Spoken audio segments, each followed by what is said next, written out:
thing is, if you continue your heavy drinking, even though you think right now your sex is going to be good, when you start having the neurotoxic effects, and then you can have diabetes and other diseases that are linked to this, you're not going to be so sexy, and your sex life may be non-existent. So for the long term of your sex life and your sexual health and just your physical health, it's really so important for your longevity, for your lifespan, for the quality of your life, for your relationships, because you may think everything's okay, but you're just numbing out and disconnecting with alcohol. So why are you using that? What are you escaping from? What are you afraid of? Are you afraid to connect intimately with someone? You know, why is it that is your choice? What are you having shame about? Like, there's something there that you're choosing that to numb yourself and disconnect. Okay, folks, not too much housekeeping today because I am hungry and I want to go and eat some food. So I'm going to quickly bash this out. But before I do, there is a loneliness and connection workshop. Let me just get the date to be sure.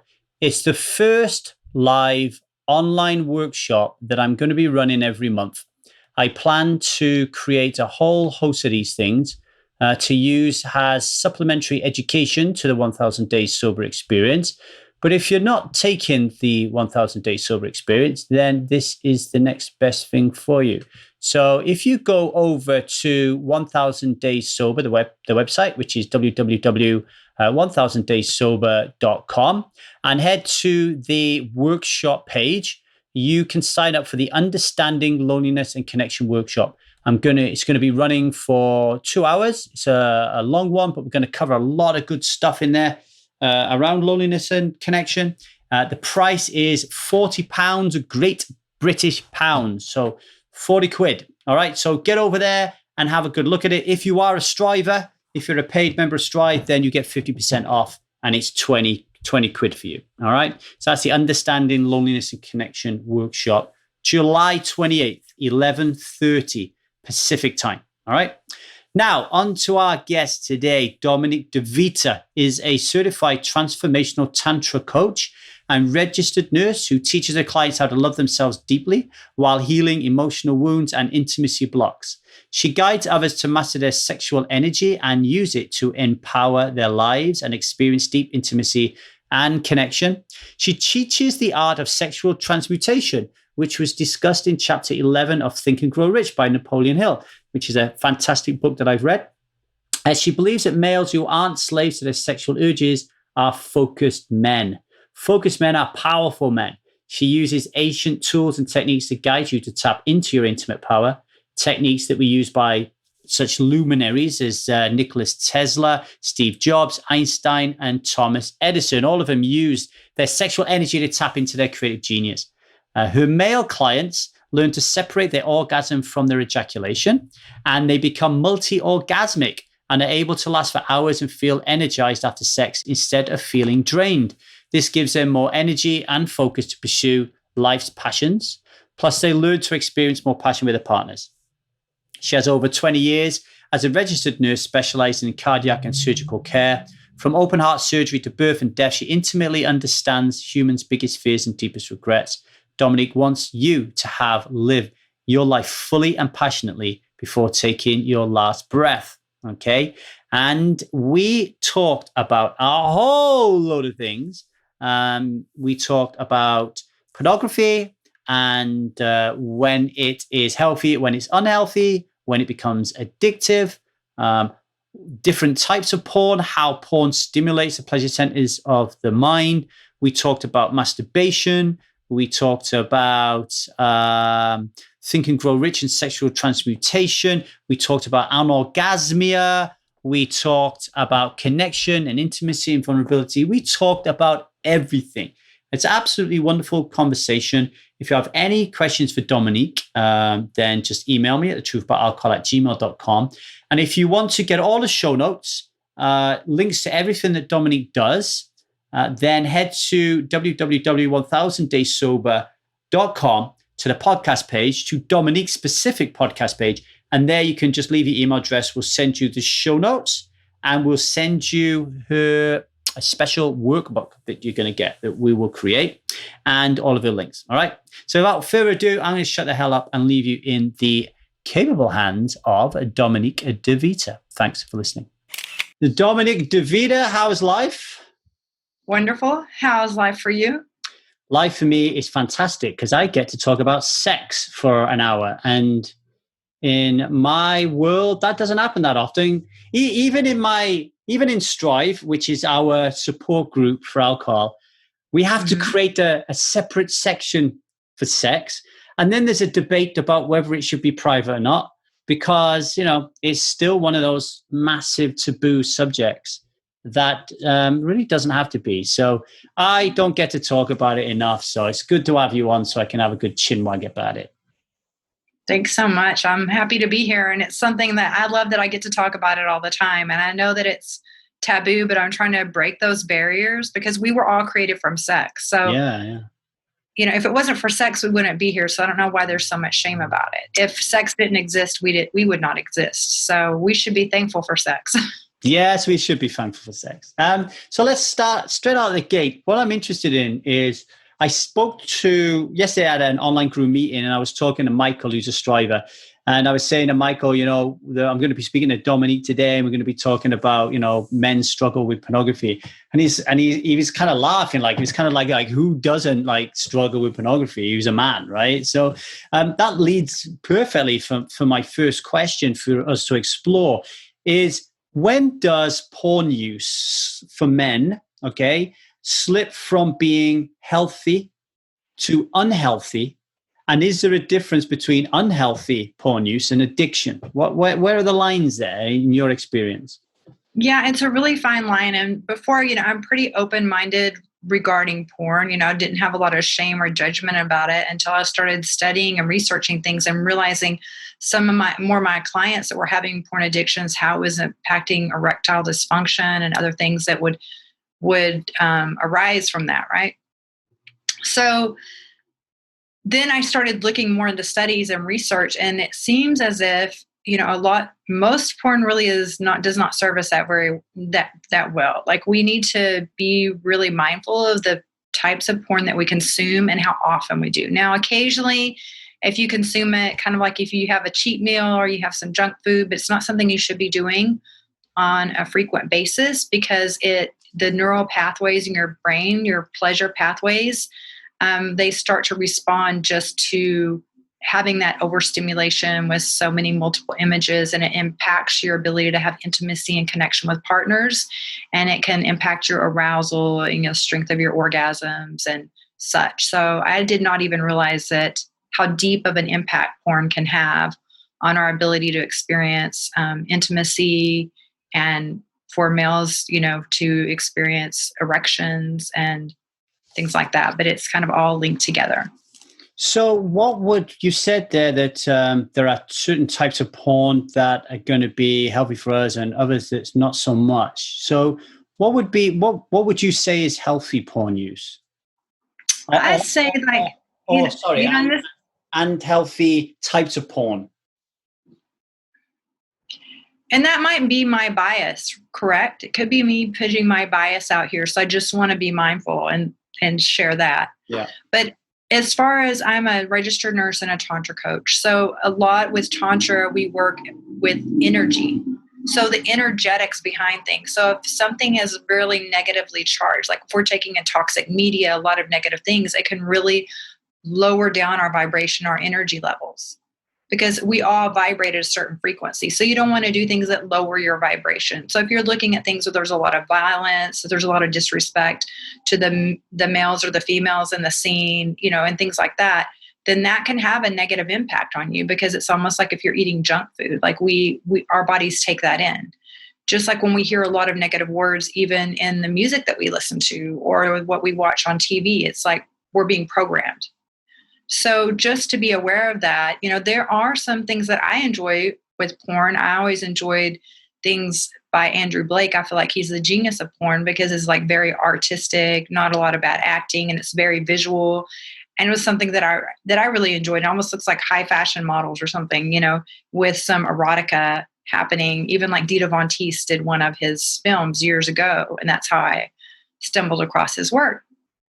And so for me, on occasion, yes, I enjoy watching that. And when I have male clients that are very disconnected from their sexual energy and they're just completely kind of numb from the waist down and they're very much in their logical thinking mind and they've disconnected from their sexuality, their sensuality, I will actually recommend for them to watch porn. I'm like, you need to, because you need to get your turn on back. You shut yourself down so much that you need to tap into your turn on. So there are times that it can help us and it can be a tool for us, but we just have to have, with everything that we do in life, every choice, every relationship, the food that we eat, what we watch, what we listen to, we have to know what our intention is with it. Is it going to serve us and the impact that it's going to have on us, and then make those decisions as to what is the best choice for us. It was really interesting that you mentioned Andrew Blake. Like, I like to watch Andrew Blake porn. Like, yeah, I could say I like to watch Quentin Tarantino movies. I like to listen to Max Richter music. I have never said I like this type of porn, because for me, the porn industry has changed so much since I first lost my porn virginity. You know, it's so ubiquitous. It's become less about models and more about just two people having sex and then whacking it on YouPorn or something. And the, you know, so it really is interesting that you say a guy's name, but then that leads towards a healthier use of porn, surely, right? Right. Well, this person actually is an award-winning producer of porn. His is a very high quality. And I actually had a partner, I had dated a physician years ago, and he really kind of he didn't like porn at all. And when I came across Andrew Blake's porn and I showed him, it's more like cinematography. It's just very visually fascinating. And I showed him this porn and he was like, where did you find this? He's like, I've never ever seen porn that I even really enjoy. Like typical porn he didn't like. So it's kind of very kind of artsy, high end. It's got a different vibe to it totally than what you would typically see. So he's won like awards for years, but you know what? He is actually an alcoholic. That's his downfall. Right. Okay. Maybe we can get it. Maybe we can get him on here and help him out. Right. He definitely needs your help. So that brings up an interesting question, right? So I could now afterwards, I could say to myself, well, speaking of Dominique today, and she mentioned this guy, Andrew Blake, so I can go down the Andrew Blake rabbit hole, watch some of his porn. However, I'm on a 6-month no porn run, right? And I want to talk about that a little bit, because it will expand. I think that's great. You'll expand the conversation. Great. Yeah. So why go on a 6-month porn sabbatical? I didn't like the way that I was using it. Mm-hmm. I wasn't using it for enjoyment, like, oh, I want to watch some Andrew Blake porn. I was using it at a habit, and I didn't understand the deeper reasoning behind it, so I stopped. So a good habit would be, for example, I live in a house with my two in-laws in their 70s, my wife and my daughter, 3-year-old daughter, right? They've all just left the house. Under normal circumstances, this would be a massive trigger for me to watch porn. To literally, for no reason other than they've just left the house, I will turn on my laptop, watch some porn, masturbate, ejaculate, and then feel pretty bad about it afterwards, right? So because I was doing that, I really thought to myself, I don't like the energy, I don't like the vibe, I don't like what's going on for me. I'm going to go on a 6-month sabbatical. So what do you think about that? I think that's beautiful that you did that and you had that awareness, because anything that when we lose the control of our urges and something is having control over us and we're not using it in moderation or in a healthy way, then that's when we have to take a look at that and say, you know, maybe that doesn't serve me. And, you know, this isn't giving me, you know, it's interfering with other things in my life. And you're just doing it just based on a habit and based on the fact that the opportunity presented itself. Almost like when you're a kid or a teenager and your parents leave the house, you're just like, okay, I can be bad for a minute. What am I going to do? Right. Instead of doing something else that may serve you better. The other impact with porn also is the fact that it desensitizes you, because one, you get so stimulated to seeing money shot, money shot, money shot. You're getting this rapid fire sequence of different images, and you're going to see like the breast, the vulva, the ass, like you're just going to keep seeing all these visual downloads so rapidly, right? So then when you're being intimate with your partner, and especially like if you're doing missionary, the lights out, and you're not getting all this visual stimulation, your body's not going to respond the same, because your body's like, hey, where's all the eye candy we're used to seeing? And you start to have a different response. So there's a lot of different levels of that as well. And then a lot of times when males masturbate, they masturbate with their hand with a very firm grip. So then you start to desensitize yourself. Because whenever you're with a female partner and she's very well lubricated, it's not going to be like a super tight hand grip. You know, things are going to be lubricated. It's going to be slippery. It's going to be a different sensation. So then that's whenever you're with a female partner, sometimes it can be more challenging because you're not getting like that super grip. That is a really, really interesting point that I'd never thought about before. Really interesting. When I first thought to myself I had a porn problem was when my first wife asked for a divorce and I left, and then I fell in love with my new wife, Liza, right? And for the first time in like 20 years, I had to show a woman my naked body, and I had to explore another woman's naked body, which was completely different to the naked body of the woman that I just left, right? And I had massive sexual dysfunction. So I would lose erection during intercourse. I couldn't come for like long periods of time. And I was really, really worried that this woman who I was just met was just gonna leave me. Like, what the fuck is wrong with this guy, you know? And I knew it was a head problem, but I just couldn't deal with it. And then one day I said to myself, Dominique, I need to stop watching porn, and I need to focus wholly on this woman, because now it all became about reaching orgasm as quickly as I could, so I didn't lose my erection, which meant everything I was doing was too fast, was not present, was unfocused. Imagine being with someone like that. What an experience that is for a woman. So I stopped watching porn. I actually stopped masturbating for a long time, about 6 months. We'll talk about that in a minute. But it actually helps. Since I did that, I don't have any dysfunction anymore. Do you want to comment on that at all? Yes, it's like, well, there's a bunch of different things when I help my clients, because I help my clients a lot I help them with erectile dysfunction. I help them with porn addiction and premature ejaculation, with all of those things. One thing is, when we first learn to masturbate when we're teenagers, we want to do it very quickly to get from point A to point B so that our parents don't catch us, right? So then you start to develop this pleasure pathway in your brain, and your brain kind of gets used to you doing things more quickly. And the more that you repeat that with the neuroplasticity of your brain, the deeper that groove gets and is embedded. Okay. And so that becomes like the pleasure loop that you continue to go through each time that you're having sex.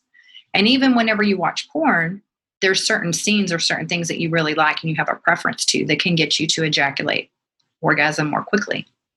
And the more and more you get your brain in that pathway embedded in, and the more you keep doing it, you keep deepening that groove into your brain, then that creates that's the loop, and that's your pleasure response. Even with your first wife, you still had a way that you would relate to her, the things that you two would share that would stimulate you. And you had developed like a comfort and a confidence level with her. When you started with her when you're really young, where arousal and things like that aren't even a challenge when you're in your early 20s or teens and you meet someone, right?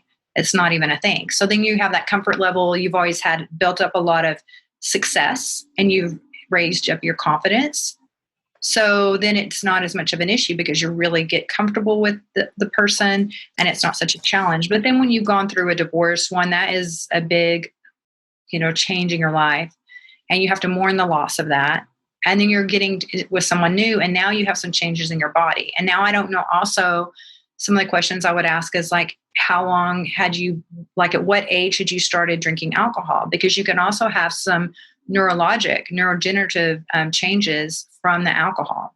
Because, like for example, patients that have diabetes, they get a lot of like peripheral neuropathy and issues with their nerve endings because their blood sugar levels stay so high and it can be very neurotoxic. Well, when you're drinking a lot of alcohol, it's heavily loaded in sugar. So you're impacting the nerves in your nervous system with your sexual response. So all of those things may have factored in. Now you're not as confident. It's a new person. You're a little heartbroken because you just, had this loss of someone that you thought was going to stay in your life.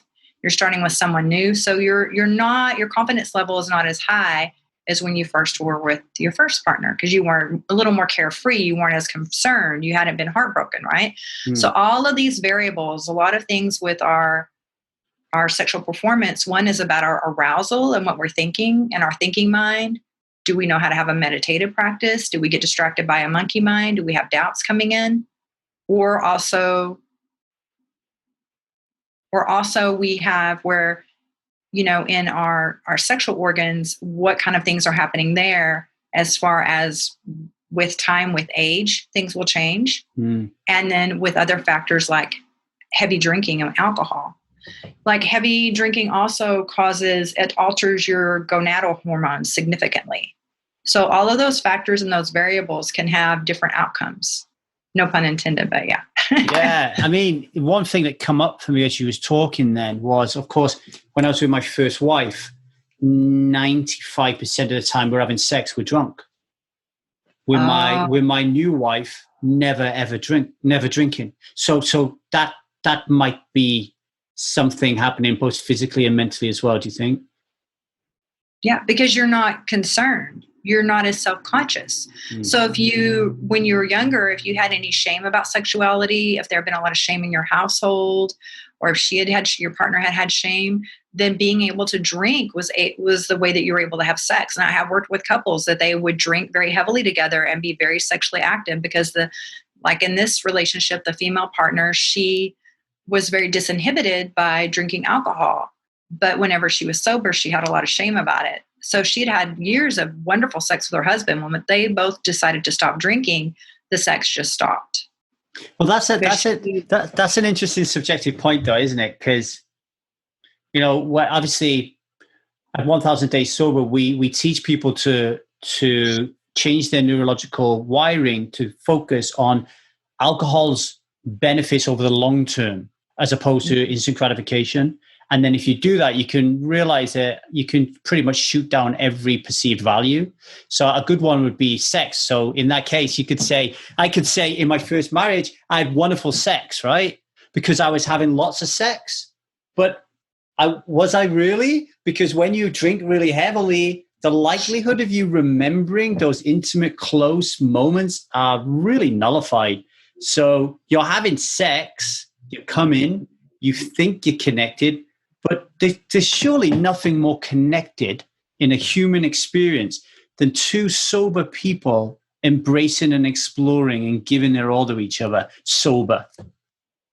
Yes. And ironically, my mother was an alcoholic. So in my family for generations, there was a lot of alcoholism. And when she grew up, she swore she was not going to be an alcoholic like her mother. And she didn't drink until she was like 35. She had me when she was 35, so maybe when she was 37. But then when she started drinking, she dated someone that drank heavily, and then she was an alcoholic, and that was it for her. So I grew up in that environment, so I was just like, I'm definitely not going to drink. And of course, when I was a teenager, I got drunk. I was a virgin then, but I got drunk at parties with my friends and tried it out. And, then I just decided I just wanted to be in control, and I didn't want to do that. So I actually have never had sex with alcohol in my system. Wow. And I have experience with Tantra when you're able to really have that deep, deep intimacy and make a really passionate soul connection. That's even better than regular sober sex. That goes into like really deep levels of like, you feel like you're having a soul orgasm. Like you really are fully seeing that person and they're fully seeing you, and it's really powerful.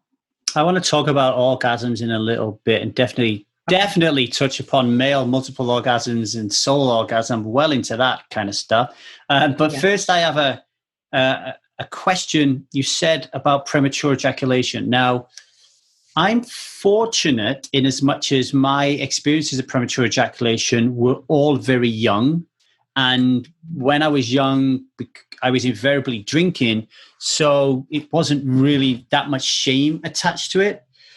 As I've got older, not even by doing anything, it's just naturally just goes away. Maybe it's being comfortable in my own body, whatever, I don't know. But I imagine for people listening to this who are trying to stop drinking alcohol, and then they do, and then their sex life is now sober, not drunk, and bam, they get hit with premature ejaculation. It must be soul destroying for them. So how can we help people who are suffering from premature ejaculation? Just going through and kind of rewiring your brain and creating new pleasure pathways. But you've probably already had these habits, these ways of experiencing pleasure for decades. So now you're going to want to create something new, a new way to go about it. Because you had a different pathway under the influence of alcohol. But now when you experience that pathway without the alcohol impeding the orgasm and delaying things, because it does that, then all of a sudden you're having a different response in your body. So you want to change and alter that body response and how you relate to pleasure and how you connect with your partner. And sometimes males will actually be just mentally masturbating inside their partner. They're just in their head, in their fantasy of whatever they see on porn or whatever their fantasy is. And they're inside their partner, but they're not truly connected with their partner. Right? So then whenever you do that and you get really wrapped up in the arousal and you're not being able to be present in the moment and really tapped into what's going in and dropping into your body, and you're just up into the states of arousal, sometimes you can go past that point of no return and then you ejaculate. And then also since caveman times, in caveman days, people were not having tantric sex for hours because you were not going to be in the middle of the wilderness having sex for hours. You would be getting eaten by a saber-toothed tiger, right? That we would not have survived as a species. So even in our DNA from thousands of years, we have it where males were ejaculating more quickly. Then again, as a teenager, you ejaculate more quickly. So it's a retraining. And I guide my clients, since I'm also a nurse, I guide them on nutrition to help increase their neuroplasticity so they can have a different response to pleasure. And even just slowing down, like let's say, rub your hands together. If you get your hands together and you rub them together really fast, try that. Okay. Now, pause. Now just do it really slow and see how different it is. Tickles. Now, do you notice there's so much more sensation that you're feeling when you take your time and you go slow? Yeah. So for your female partner is actually going to feel more sensation with slower sex. But males, because what we see in porn, and it's no shame to males, no one talks to us, no one gives us, because these topics are so taboo. Well, you're not going to be, if you think about it, even with the best parents in the world who are really open when you're reaching your teenage years to talk about sex, are never going to sit down with you and talk about what we just talked about going nice and slow. It's just not a conversation that's going to happen. So we do need some compassion here, right? Exactly. So no judgment. So of course we turn to porn to figure things out, right? So if you start to change up how you sell pleasure through masturbation, not use such a firm grip, sometimes do it for the point of not like prolonging or trying to edge, and doing it even with a semi-hard on and not being fully hard, and just using different sensations so that you have a different experience and create some different pleasure responses in your body. And then when you're intimate with a female partner, you can do things differently, and you need to take more time because female states of arousal usually takes a female 20 minutes to have an orgasm. So if a male is having an orgasm in 3 to 5 minutes, then by the time, it's like party's over before the female is even able to reach orgasm. And if you time yourself, 5 minutes is a long time. It's like, come on. I've got a question for you. Masturbation, you said about the tight grip. Mm-hmm. So I guess masturbation toys for men are a good thing instead of the grip. Thinking of a Yeah. fleshlight, for example. Yes, it's good to try that out when you're self-pleasuring and you're trying to kind of edge and delay your ejaculation and be able to last longer with your partner and have more connection. But the other thing that's going to help you the most is to start a meditation practice. Because the more meditative you are and the longer you can hold a meditative state, the longer you're going to be able to hold intimate states with your partner. Because a lot of times what happens is, even for females, they can have challenges having orgasms too, because we're overthinking, we're worrying about something that happened during the day, we're having body shame, we're worried, we're judging ourselves, we're judging our partner. Like, all of these thoughts start to bombard us and we get very distracted and we're not being in the present moment. So when you're able to drop in and be in the present moment, when you're able to drop into your body fully and be aware of the experiences you're having, and then I teach my clients breathwork techniques and things like that to circulate their sexual energy, to breathe more and help their arousal flow through their body, so they can actually, my male clients are able to experience full body orgasms. So, when you're able to do things like that and train, it's like a training. It's like like if you go to a coach and you go through training to optimize your body is your instrument for pleasure. So you're just fine tuning that.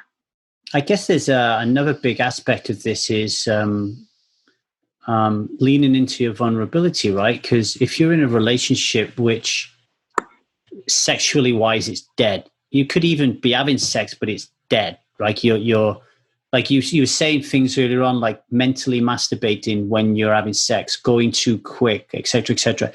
We're talking from the male perspective. The female's not an idiot. They're not clueless. They're experiencing this. So the quality of sex and that connection is going to be missing. So when it comes to fixing porn addiction, premature ejaculation issues, sexual dysfunction, just being present and wanting to have a good, intimate, connected sex life, do you suggest that the male sits down and talks to the female or the male and says, "Hey, I'm not happy with what's going on sexually," or should he just work on his own stuff? Should he just be hiring someone like you, working on it, and then it naturally evolving as a result of him changing? What do you think? Yeah, a lot of times, I work with male clients, and I have like one male client, for example, and his son just graduated college and is going on his own life path and his career. And so kind of like empty nest, and it's changing. Now they have time to like tap in more to one another, right? And it's changing the relationship. But she's too shy to work with me. Right. And so she's really uncomfortable talking about these things with me. But when I work with him, I guide him on things. And then he says, "Oh, my wife and I, we both thank you." And she wants to thank you because I am able to impact and help him. And then he's able to, experience things in a different way with her and improve the intimacy. And yeah, so it really just starts with you. And then I can even help guide you to navigate those conversations. And then I do also work with couples, but it takes males longer to learn these techniques. And so starting before you would bring your partner into it is always a good idea too, to have some level of mastery and not to try to practice these techniques on your own first with your partner. Like, first you need to try those things, these techniques, like lasting longer and doing it with a more, not as such a firm grip. You need to have some level of mastery that on your self-pleasure practices on your own. Because if you're going and you're trying to learn something new and you're doing it with your partner, that partner, the female partner, is going to pull the arousal up, and it's going to be more challenging for you to master this. And then your partner, females are very intuitive. So we're going to be able to tell, like, you're distracted because you're going to be thinking, "Oh, I'm doing my breathing and I'm doing this and I'm trying to do that. And let me try to wait." And so you're not fully connecting and dropping in. And we just literally feel like you're just masturbating our body. Like, we're just laying there. Like, isn't even necessary for us to be present. And then the male can get frustrated because they're not building these skills on their own. And they're trying it first with a partner, which is the most challenging thing to try to do. You're just setting yourself up for failure. And then, you both people get frustrated, and sometimes females get really upset with their spouses because their partners, because they don't know their partner's trying to do this on their own, and then they can cause a lot of conflict in the relationship. Because when you want to start having this experience with a partner, you do need to have a conversation with them and let them know You're retraining your body. You want to be able to bring them more pleasure and experience more intimacy and connection with them, that you love them, and they'll be honored. They'll be happy that you want to do that and that you're thinking about them. It is still a minefield, though, isn't it? I'm thinking here. I'm very fortunate that I am very open and I trust my wife enough to tell her everything that's going on in my mind. So, I will tell Liza when I'm on a porn sabbatical. I will tell Liza when I'm not on a porn sabbatical. But one thing we don't talk about is carving out time to masturbate. And in our house, like, we share a bedroom with a 3-year-old. So that's not going to happen. We share a house with our in-laws. So, like, in a way, you're kind of sneaking around to get it done, which builds to the shame. Like, you know what I mean? I mean, let's be honest. If you feel like you want to masturbate and you're a man in a house like this, like, I'm sneaking off to the toilet and, I'm on the floor in the toilet. I mean, it's ridiculous. I mean, it's like, how do you have those conversations with your wife to say, hey, I think masturbation is a really important thing. And we need to be having time to do it. Or should we just be sneaking around or taking advantage of the time when it presents itself? Well, take advantage of the time when it presents itself. But the other part of that is that it's almost like when you have kids, it's like you're playing red light, green light, right? And so you need to just be able to take that time and make a master date. Make time with them. I mean, is there any time that you can get away? Is there? We started to do that. Yeah, we started to do that for the first time. Some romance. Yeah, and the first time in 3.5 years, we go out and stay the night out once every fortnight, and that's made a big difference. The other thing that does, and I'm saying this because I think it will help people, that's not a definite we're going to have sex moment. It's a connected moment. But what it does, it prevents me running after her like an amped up teenager in the week. Mm-hmm. So, for example, you said red light, green light. If for whatever reason my parents were to take my daughter for a walk or go to bed early, I'm like, boom, we got to have sex now, right? Whereas my wife's like, are you fucking kidding me? I'm not having sex with my parents are upstairs in the bedroom, So that having that every other week where we're going away, the other thing I've realized is constantly pestering and giving off that energy is not good for our relationship. It's not good for me. It's not good for her on a personal level. So I don't do that anymore. I'm just, if I really feel horny, I'll take care of myself. And if we skip these fortnightly things where we're away or we don't have sex for a long time, I'll talk to her about it, which I always do, But I am interested, what happens in relationships where you have one person who really, really wants to have sex and the other person doesn't?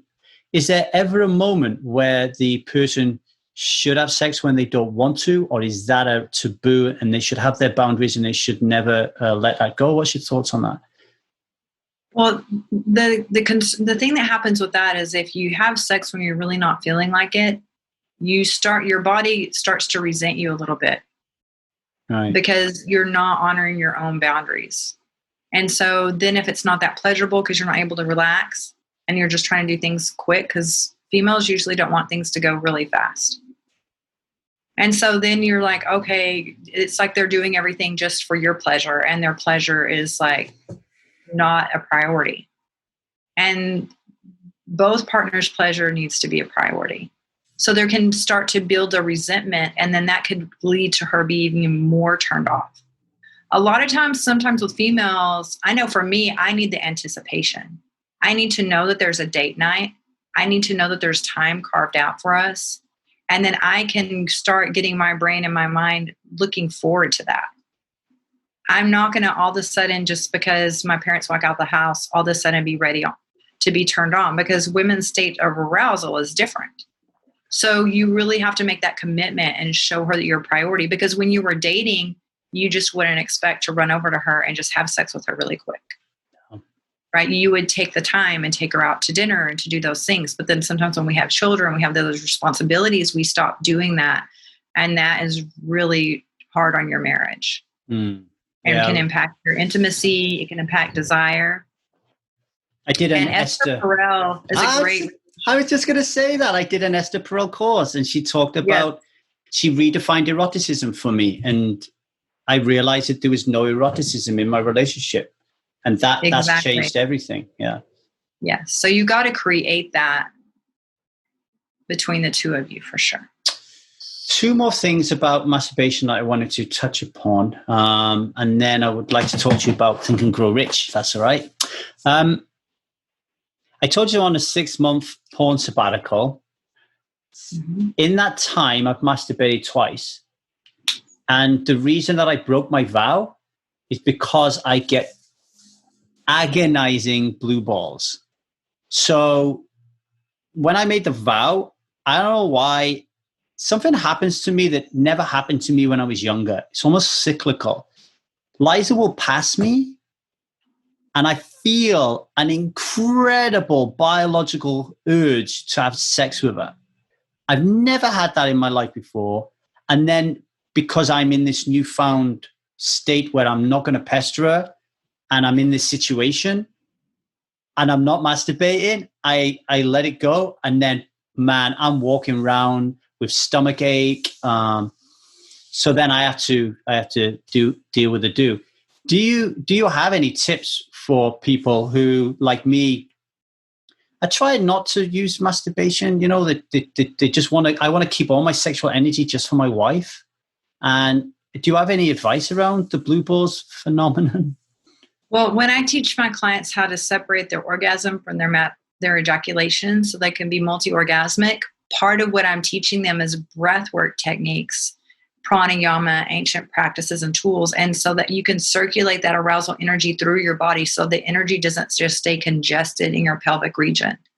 So then that helps to eliminate the blue balls, because my clients, they're not ejaculating and draining their vital force energy, but because they know how to circulate their sexual energy and their orgasmic energy and have full body orgasms and feel charged up by them, then they are not having the blue balls. So breath work. Yes. Okay. Yeah. And the other thing that has happened to me recently, I would say in the last year, is when I'm masturbating, I suffer from anorgasmia. So for people listening to this, especially the men, I'll try to describe it. So I'm building up towards an orgasm. And then just at that moment where I'm about to jump on the roller coaster, something happens almost like it's in my testicles, and it derails me. And I ejaculate, but the power of the orgasm is like a -5. It's like, it's barely perceptible. But when I have sex, that's not present. And I Googled the hell out of it. Not many people are talking about this. I don't know whether it's a physical thing with my age, a prostate thing, or whatever it is. Have you come across it in your practices, anorgasmia? Well, yes. And, you know, whenever you're with your partner, one, you're so aroused. Like, you have such a huge turn on for her that even you get so aroused just when she walks past you. Yeah. Right? So, and then the energy, her sexual energy, when you're connected together, is going to be pulling your orgasm more out. That's why it's challenging when males don't want to ejaculate. They can master it as a solo practice, but then when they are with the female, if the female doesn't understand what they're trying to do, because females, even when I was appreciating the fact that my partner wasn't ejaculating and he could have sex with me for hours, at the same time, my ego wanted him to ejaculate, because females were trained to think that that's how we know that our men are satisfied. Like, we did a good job, right? So I started almost trying to sabotage him and he could tell energetically. And he had mastered this. He'd been already training before I met him, and he'd already mastered this for a year. So his practice was really strong. And he was like, why are you trying to do that? Because I was like really trying to pull with like my sexual energy and pull that. So you have to have an agreement, and have the female partner also has to get out over her ego and know that you are still enjoying her, and that, you know, the end of sex isn't end in ejaculation, right? Now, the part where you're doing it on your own and everything is what I was talking about earlier. Is it can be reversible, but there can be like a vagal nerve neuropathy that is associated with whenever you've consumed heavy amounts of alcohol. Okay. And so because that could have impacted those, anatomically, those nerves, and that's like in the gonads, then that could contribute to that because the neurotoxic effects from heavy alcohol consumption over a long period of time. It is encouraging, though, that you are able to experience it with her. So it's not like something that you're having either way, right? Another thing, too, that even stops females from having, that females can have this where they're not able to have a full orgasm, is your breath. So again, breath work practices are really powerful. So your breath is, whenever, if you notice right before you're about to have an orgasm, we usually tense up, especially females, like we'll just tense up. And whenever you tense up, you're restricting. Orgasm is not about restricting. Orgasm is about surrender and relaxation. So you want to be able to relax. And if you're starting to have this in your mind as getting a little worried about it, then that's where the meditative practice would also be beneficial. It's to help you to stay in a more relaxed state. And then you're going to remind yourself in those moments right before orgasm, instead of tensing up and holding your breath and breath holding, try to stay more relaxed and then do nice deep breaths. And whenever you want her to have more powerful orgasms, you can tell she's about to have an orgasm, or for her, like have her mirror you and have her match your breath and encourage her to breathe deeply with you and not to tense up. And what you do is you have more oxygenated blood flow, and then you're not constricting the blood flow, and then you're not eliminating and decreasing the oxygen levels to the already limited blood flow. And then if people have a history of smoking, then they can enhance this, because it can even be a double whammy, because the nicotine is a vasoconstrictor. And then if you smoke, you have decreased oxygen levels in your blood already, and you have more carbon dioxide levels. And so that can impact arousal and erections as well. This is really, really helpful. I hope this is helping people. It's definitely helping me. It reminds me of when Preston Smile says how you behave and act in one thing is how you behave and act in everything. Because now listening to you, I can see how far removed my sexual practice, intimacy, masturbation, everything to do with sex, how removed that is from the rest of my life. Because if we just talk about the masturbation and the anorgasmia, for example, I've just told you that there are times in the past when I was masturbating that I would hide in the toilet and masturbate because I was really turned on and felt like that I needed to do this, right? Well, think about what's going on in that moment. It's like you don't want to get caught. You've got to be quick. So you're tense as you can be to get it done as quickly as possible, which is everything you don't want to be. But if you, lead into make your holistic health practice truly holistic, carve out some time for yourself, watch some Andrew Blake porn, don't strangle the hell out of it, take your time and practice and have your breath work. I imagine the whole experience, including your orgasm and everything else, is going to be a lot healthier. Yes, most definitely. And use it as a ritual. Like sometimes we will, like for females, I have to guide my female clients, and whenever they masturbate, not to do things quick too, because they can have a tendency to do everything. We know what works for us, and we go from point A again to point B very quickly. And again, like when you're in the bathroom, there's some shame in there, tension, and it's almost going back to the teenage days where you're trying to do everything really fast, right? But for females, I'm just like, you need to have an invitation to romance yourself, have a nice bubble bath, play some nice music, give yourself a sensual massage, do pleasure mapping, experience different pleasure sensations, a touch on your body and see how your body responds, and take your time and make it like a self-love, self-pleasure practice. Because when you're your own best lover, you're going to be a better lover to someone else. And you're also, if you're single, you're going to attract a better lover by being your own best lover. So as a female, we would be offended if our partner would only last a few minutes, but then we go and we do that with ourselves. And we don't give ourselves the quality time that we deserve. And I would say, try to make some time and create some time with intimacy with your wife that doesn't have to do with sex being off the table, just giving her a nice massage at the end of the day, kissing her, just bringing in elements of passion, even like, even like telling her you don't even have the end goal of having sex. Like, I don't want to have sex. Take that pressure off, because when you approach it almost like a teenage boy and you're like, I want to have sex, we're going to have sex. Then she's constantly having to energetically kind of block you because the situations aren't at a comfort level for her. So she's always being on guard. You don't want her to be on guard with you. You want her to be able to relax and drop that guard.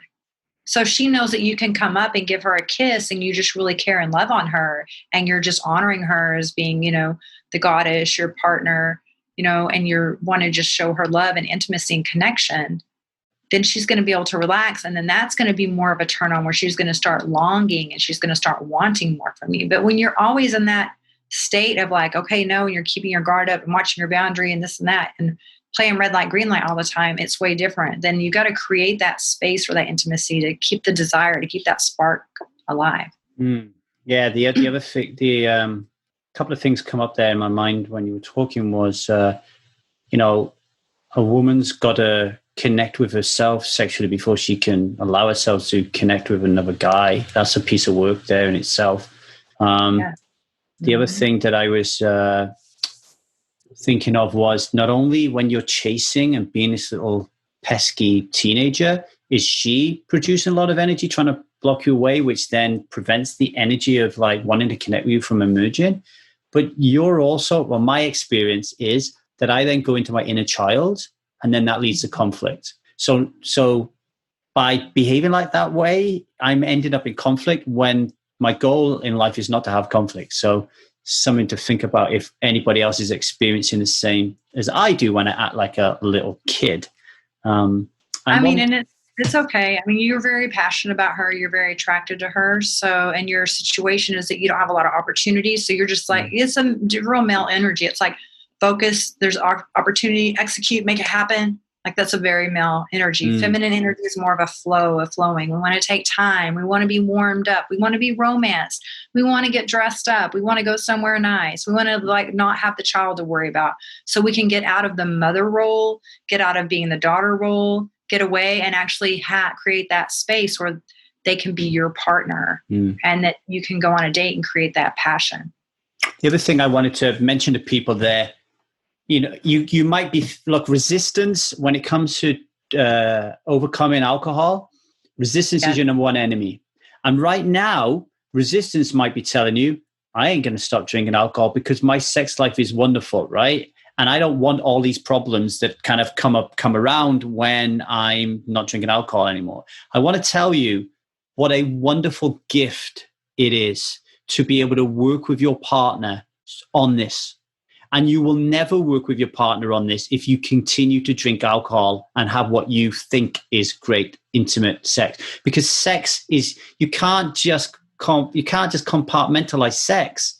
It's an integral part of your connective, your intimacy, your bond between two people. So you have to do this work if you want a fulfilling, connected, beautiful, intimate relationship. And you should look at it upon that and work with people like Dominique together or on your own or separately, whatever, and really explore something new. Because for a lot of us, because it's taboo, it will be new.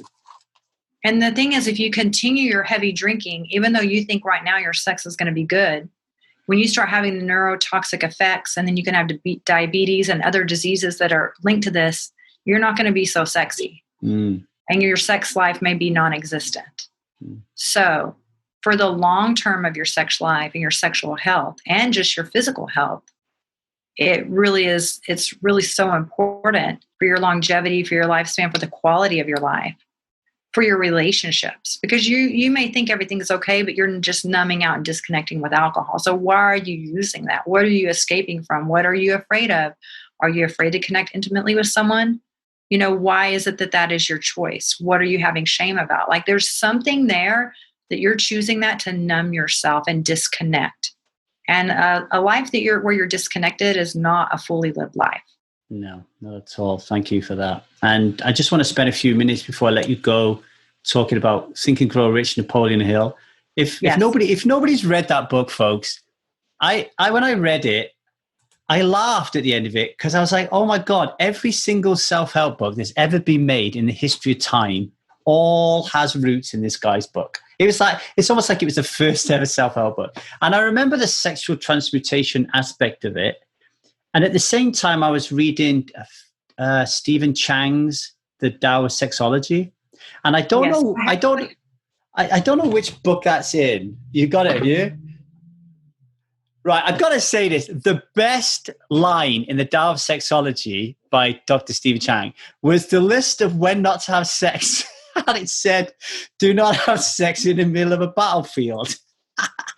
I was like, man. I loved the exercises where I was trying to lengthen my penis. I used to do that regularly. I'm not sure if it worked or not, but I did try that. But anyway, there was a moment there where they talked about the powerful energy that we release in semen, like how much nutrition, how much energy is in it. And then when it leaves our body, while we get all drowsy and fall asleep, and how if we're smart, we can use that to our advantage and use that sexual energy. Now, guys might be thinking, yeah, but I'd like to come, right? So I practiced how to have an orgasm without ejaculating. It works for me. I know how to do it. Honestly, I don't get the same powerful orgasm, but it's probably, I need some techniques there. But can you just talk about how you got into that work and how men can learn to harness the extreme power of sexual energy? Oh, yes. I'd love to share. I've been a nurse for many decades. And since I was 19, I started my nursing career. That was part of me being codependent and a caretaker for my mother. So that's how that happened. Since she had been an alcoholic. So you don't realize too, when you're alcoholic, how this is impacting your children, your spouses, your family relationships. But anyway, then when I was in my 40s, as far as I was being very, there wasn't a lot of sexual shame in my home. My mom would talk to me openly about sex. And so that's why it's easy for me to talk about. And I became like Samantha on Sex and the City. And I was very promiscuous and a lot of conquests. And I was living in LA and I was like a kid in a candy store with all the gorgeous men in LA. And I was having such a fun time. And I had years before bought a book when I lived in Texas, where I was born and raised. I bought a book, The Idiot's Guide to Tantric Sex. But I shelved it being the idiot because I thought I bought it. And I was like, oh, when I find a partner that will want to do this, I can learn about it. But I put it on the shelf when I got home. And if I would have opened it and read it, I would have seen initially I could have started with solo practices. I thought that I had to have a partner, which is a misconception. I brought it with me when I did travel nursing to California, put it on my shelf again. And then I went on this date with this, beautiful man. And I did not know he had already been studying Tantra for a year. He hadn't told me. He had actually dated a Tantra coach. He had really embodied and mastered these techniques. I didn't know that. He didn't tell me before we hooked up. So when we're intimate together, and I'm not on any drugs or alcohol, and neither was he. And when we were together, we were able to have sex for hours, but not sex for hours like a disconnected sex, like someone could have Viagra and have sex for hours, but you're not fully present and connected with that meditative mindset where you're really dropping in with that person, where you have deep intimacy, where you're able to make eye contact and all of those things. Or I've had sex with people that I've had 20 orgasms before, and then later they tell me, oh, I was thinking of math equations in my head. Again, they're disconnected. They're physically doing something with me, but they're disconnected here. So even though I got 20 orgasms from that experience, I still never was intimate with him again. And he still, decades later tries to contact me.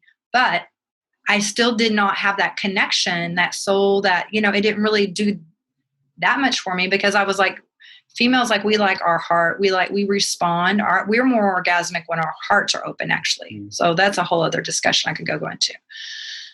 So when I was with him, it was like this way of being connected. And I could tell that he was fully relaxed. Like he was not worried in the back of his mind. I could feel energetically like he wasn't worried if he was going to have an orgasm too quickly. He wasn't worried about anything. He was just very confident and sure of himself. And he was able to really hold space for me just to fully enjoy the moment and be fully present with me and honoring and being really connected with me. And we're breathing together.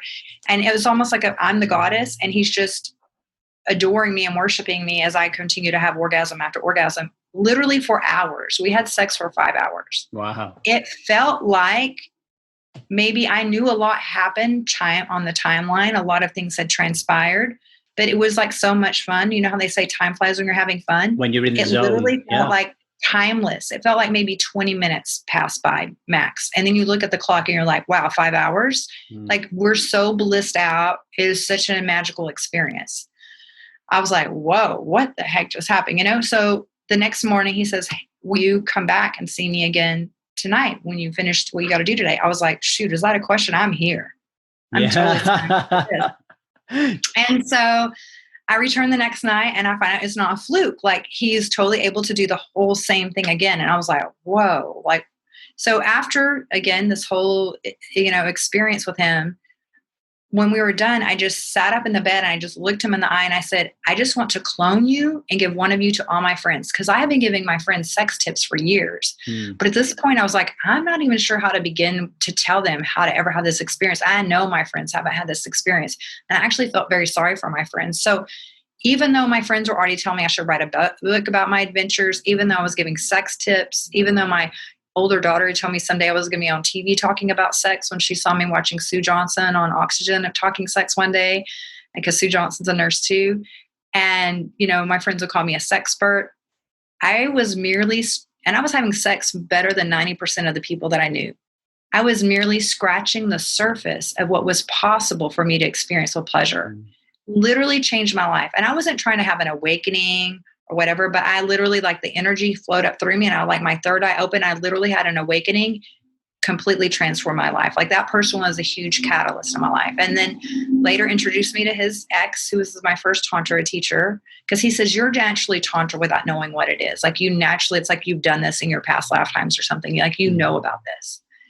And it's the most beautiful thing. So now I've become really passionate about helping men know this, because they have no idea how this is actually like sexual healing, how beautiful this can be for the female partner when the male knows and has these skills and has this ability. It's like pleasure is medicine. And so it really transformed my life, changed my life path. And now I'm working less and less as a nurse, and I'm working more and more as doing Tantra coaching, because this is the tool. These are the tools that really open hearts. I had assisted a lot with open heart surgery, did a lot of cardiac care, and that the heart always fascinated me. I was like, this is what opens hearts. This is what changes lives. And I was really frustrated taking care of people at the end of their life when they had regret and, they had fears and things that had held them back. And all I can do is hold compassion for them in a moment, but there's nothing I can do to change their life path or to change the outcome of their life. Now I'm like, all right, now I have a tool where I can meet them when they're younger and change the course of their life. And maybe with my holistic nutrition and things like that, I teach them, keep them out of the hospital and help them live more fulfilled, passionate lives. So that changed my whole life path just through that sexual experience. So how did it come to Napoleon Hill? Okay, Napoleon Hill, Tantra is the art of sexual transmutation. Nikola Tesla had studied Tantra as well. So Nikola Tesla, Einstein, Steve Jobs, Thomas Edison, they were able to tap into their creative genius through sexual transmutation. Our sexual energy is our most creative energy. It is our life force energy. We were created from sexual energy. So we can create the life that we desire by knowing how to focus this energy. So it's like you have your sexual energy, and if you have like a light bulb, and it's just like a 100-watt light bulb, it can light up the room. But if you know how to focus the energy, so if you get that same 100 watts and you focus it into like a laser light, it could cut through steel. Completely different, because you know how to focus it. So with sexual transmutation, you use techniques. I teach my clients breath work, how to strengthen your pelvic floor, which also help with your orgasms and strengthen your erections. I teach them the massaging, so they do lengthen and their penis, and they get more sensation and arousal to that area. And I teach them how to tap into that energy, to know how to connect with it, to know how to increase it and build it, get rid of energy leaks, and how to circulate it through their body, and then not to ejaculate and lose all that vital nutrition and life force, because literally your semen can make hundreds of babies, right? Yeah. It has the capability and it has all the DNA and everything. So it's almost like That's how men lose their fluid. I mean, their energy. They leak it out through ejaculation. Females lose energy through pregnancy and through menstruation. But when we have an orgasm, it goes inward. And so we're energized by it. And that's why after an orgasm, we can be more talkative. Now, males, after an orgasm, when it goes outward and they ejaculate and they have that body fluid loss that's going to have to be rebuilt and replaced, and they have to build up reserve again, which takes more energy, then they feel more drained and then they fall asleep more quickly. So when you are constantly, this is where porn comes in and frequent masturbation comes in. And when you're mindless and not aware of it, when you're frequently masturbating, when you're frequently ejaculating, then you're always losing your life essence and your creative energy, your life force energy. You're just throwing it away, throwing it away, throwing it away. Now, I train with Master Montauk Chia, who's been teaching this for 40 years. He teaches the ancient Taoist practices, and so I teach that as well. They did a thing with these certain worms that have a lifespan of like 28 days. They got the worms and they did like a little modification, a snip, so that they wouldn't ejaculate when they had sex. The worms, they did a control. The worms that were not ejaculating when they would mate, they were living like their lifespan was either doubled or tripled. Mm. And ancient Taoist techniques, they believe that the reason that the female lifespan on average is longer than males is because males lose a lot of their life force energy through frequent ejaculation. So sexual transmutation is law of attraction and turbocharging your law of attraction and what you're wanting and what your passions and your desires and your goals are, and fueling that with your sexual energy, which is your life force energy, and using your intention. And so being smart and focused about where you're putting your life force, where you're putting your most creative energy, where you're directing it. So then you actually have that extra oomph to go for your goals, to grab life fully and live passionately and not always be like drained and depleted and building yourself back up again. And then you're like on a hamster wheel, and then you're just constantly, I've got to go see porn again. I'm addicted. I'm going to have this habit. Let me mindlessly masturbate. Oh, now I've lost now I don't have the motivation to do what I wanted to do. Oh, now I'm just going to go fall asleep. Oh, now I'm going to go grab a beer. And then what are you going to do at the end of your life? How are you going to feel when you take your last breath? You're going to waste all of your potential? Are you going to not connect with people and have good relationships? Are you not going to have a good relationship with yourself? And the other thing I teach my clients, number one, self-love. You are your longest lasting relationship from your first breath to your last breath. So work on that. You deserve your love more than anyone else. And a lot of times how our inner world impacts our outer world. And how you care about yourself and love yourself is going to be how you have relationships with other people. If you want to improve with your relationships with the people around you, work on the relationship with yourself, first and foremost. Dominique, I love that. I've loved our conversation. I've got so much to do later on, so much to discuss with my lovely wife. And this Saturday night is my date night. So I'm going to be very mindful. I'm going to be trying a few of these things out, and I'll tune back in and let you know how we're doing. Everybody listening to this, if you want to know more about Dominique and to work with her and get in touch with her, then head over to www.1000dayssober to the podcast page. There will be a specific podcast page there for Dominique. You'll get all of her details, and there will be show notes and a special workbook that we will create, giving you some questions to ask and to deepen your knowledge of what Dominique's been talking about. Dominique, thank you very much for being a guest. I've loved it. It's been amazing. We'll have you on again if that's okay. Yes, I would love that. And I also want to I'll share a link with you that's the excerpt of chapter 11 from Napoleon Hill's book. And his book was printed in the 1930s. That's why so many books followed it with that information. But I have an excerpt on YouTube of where it goes through and will read to you that chapter 11 that's based on sexual transmutation. Yeah, send me that link. We'll get it in the show notes. It'll be fantastic. Thank you very much, Dominique. You're welcome. Thank you for listening to the Alcohol Addiction Podcast. Now, before you run away, just a few things, okay? So, the next time we run the 1000 Day Sober Experience, our program that guides you and helps you to become 1000 days sober. So that's 2.7 years, folks, right? It's the only long-term program in the world where we're with you constantly to help and guide you through the 6 stages of the STRIVE model for change. We get you through being stuck.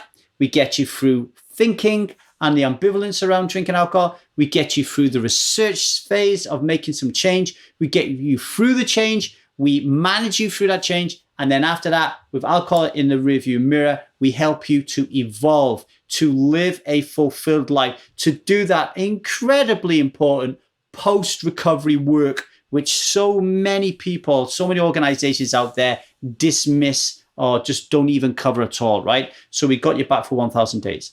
The next time we run an experience will be in July. But do not wait until then. The best thing that you can do right now is to get over to www.1000dayssober.com and sign up to be a member of Strive today. Okay, it is £40 a month subscription. That includes the 1000 Days Sober experience. It includes online workshop. It includes online meetings. It includes guidance from our ambassadors. It includes one-on-one meetings with our incredible Strive coaches who are skilled at a vast array of important elements of your life that are going to drive up and increase your physical and mental health. And by joining now, you get used to the environment, you get used to the community, you get used to the people, and by the time July comes along, you'll be firing on all cylinders, kind of roaring to get into the 1000 Days Sober experience. So do that today. Really, really important. If you want to get the show notes for today, the show notes are exceptional, folks. You get the show notes from today's episode. You want to get a full transcription of today's episode, and you want to get a special workbook that will give you some fun and interesting questions based on today's episode that you can help, that will one-up your life, right? Then get over to www.1000dayssober.com. You will find the link there and sign up, give us your email address, and we will give you these things free of charge, okay? And on that £40 a month, if you do not have the money, if you are struggling financially, then email me at thetruthaboutalcohol@gmail.com and we'll figure something out. Do not let money get in your way of becoming 1000 Days Sober. And just because we go 1000 Days Sober, right? Don't be worried about that if you're not quite ready to quit yet. The first stage of the Strive Model for Change is called Stuck. The second stage is called Thought. And we do not expect you to stop drinking whilst you're doing that work. And that will take you a good 4 to 5 months. So you get a lot of grace. We will meet you where you're at in your addiction to alcohol. Don't worry about that, okay? We take on everybody. People who are desperately trying to stop drinking and people who are stopped drinking and they just want help putting their life back together, okay? Lastly, if you enjoyed listening to Alcohol Addiction Podcast, then please rate and review it on your local provider, whether that will be Apple or SoundCloud or whatever. Just give us a nice review and some nice stars. You can find us on Instagram at 1000dayssober.com or 1000 Days Sober, and you can find us on YouTube, 1000 Days Sober as well. All right, take care of yourselves, folks. Ciao, ciao.